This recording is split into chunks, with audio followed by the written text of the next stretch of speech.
નમસ્કાર મિત્રો, સ્વાગત છે અમારી ગુજરાતી યુટ્યુબ ચેનલ પર. મિત્રો, ભરતીની ચેનલ પર મિત્રો ફરીવાર એક સહાય યોજના વિશે વાત કરવામાં આવે તો મિત્રો કુંવરબાઈનું મામેરું યોજના છે. મિત્રો, કુંવરબાઈના મામેરાની યોજના છે એટલે કે મિત્રો સરકાર આપશે લગ્નમાં 12,000 રૂપિયાની સહાય. મિત્રો, જુઓ સંપૂર્ણ માહિતી વિડીયોમાં. એના પહેલાં મિત્રો અમારી ચેનલ પર નવા હો તો ચેનલને સબસ્ક્રાઈબ કરી દેવી, કારણ કે આવનારી સરકારી ભરતી, સરકારી યોજના કે સરકારી ભરતીની માહિતીની અપડેટ સૌપ્રથમ તમારા મોબાઈલના નોટિફિકેશન પર જણાવવામાં આવશે. મિત્રો, સરકાર મિત્રો કેવી રીતે 12,000 રૂપિયાની સહાય આપશે તેના માટે મિત્રો સંપૂર્ણ વિગતવાર જોઈએ વિડીયો આગળ.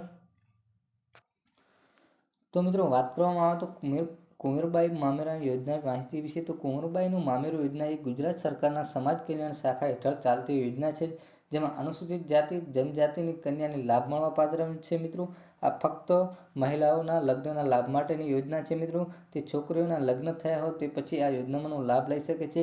આ યોજનાનો મંગળસૂત્ર યોજના તરીકે પણ ઓળખવામાં આવે છે. મંગળસૂત્ર યોજનામાં અરજદારને સરકાર દ્વારા નાણાકીય સહાય પૂરી પાડવામાં આવે છે, જે પહેલાં ₹10,000 હતી, હવે તેને વધારીને ₹12,000 રૂપિયાની સહાય કરી દેવામાં આવી છે.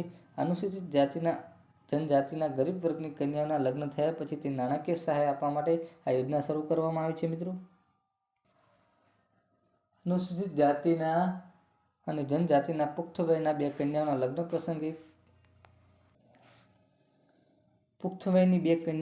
પ્રસંગે કુંવરબાઈના મામેરા યોજના હેઠળ તારીખ 1/4/2021 પછી લગ્ન કરનાર કન્યાને સુધારેલા દર મુજબ ₹12,000ની સહાય ચૂકવવામાં આવશે. જ્યારે આ તારીખ પહેલાં લગ્ન કરનાર કન્યાને જૂના દર મુજબ ₹10,000ની સહાય ચૂકવવામાં આવશે.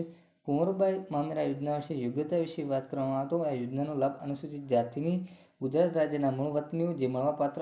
આ યોજનામાં વાર્ષિક આવક મર્યાદા ગ્રામ્ય વિસ્તારમાં 6 લાખ અને શહેરી વિસ્તારમાં પણ 6 લાખ છે.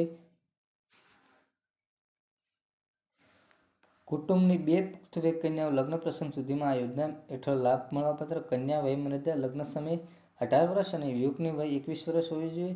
લગ્નના 2 વર્ષની અંદર સહાય માટે અરજી કરવાની રહેશે. 7 ફેરા સમૂહ લગ્ન આયોજિત જિલ્લામાંથી કુંવરબાઈનું મામેરું આ યોજનાની સહાય મળવાપાત્ર થશે. સમૂહ લગ્નમાં ભાગ લેનાર લાભાર્થી કન્યા 7 ફેરા સમૂહ લગ્ન યોજના તેમજ કુંવરબાઈ મામેરું યોજના તમામ શરતો પરિપૂર્ણ કરવામાં આવે તો આ બંને યોજના હેઠળ મળવાપાત્ર લાભ રહેશે. આ યોજનામાં અરજી કરવા માટે દસ્તાવેજની વ્યાસ વિશે વાત કરવામાં તો મિત્રો કન્યાનું આધાર કાર્ડ, કન્યાનું ચૂંટણી કાર્ડ, કન્યાના પિતા અથવા વાલીનું આધાર કાર્ડ, કન્યાનો જાતિનો દાખલો, યુવકનો જાતિનો દાખલો, રહેઠાણ પુરાવો, બિલ, ડ્રાઇવિંગ લાયસન્સ, ભાડા કાર, ચૂંટણી કાર્ડ, રેશન કાર્ડ પૈકી કોઈપણ એક, કન્યા પિતા વાલીનું વાર્ષિક આવકનો દાખલો, કન્યાના જન્મ તારીખનો આધાર, LC જન્મ તારીખનો દાખલો, અપંગ કિસ્સામાં સરકારી ડૉક્ટરનું પ્રમાણપત્ર, યુવક જન્મ તારીખનો આધાર, LC જન્મ તારીખનો દાખલો, અપંગ કિસ્સામાં સરકારી ડૉક્ટરનું પ્રમાણપત્ર, લગ્ન નોંધણી માટે પ્રમાણપત્ર અથવા મેરેજ સર્ટિફિકેટ. તો મિત્રો, કુંવરબાઈ મામેરા યોજનાના ફોર્મ પ્રક્રિયા કેવી રીતે કરવામાં આવશે? તો પ્રથમ અરજદાર યોજનામાં પાત્રતા માપદંડો સમીક્ષા કરવા જઈએ છે. તે પછી તમારે અરજી ફોર્મ ભરવાનું રહેશે. તમે મહિલા અને બાળ વિકાસ વિભાગના ઓફિસમાંથી ઓફલાઈન ફોર્મ મેળવી શકો છો.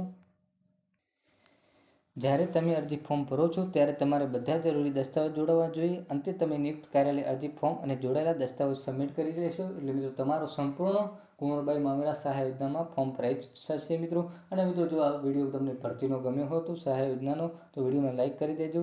જય હિન્દ, જય ભારત.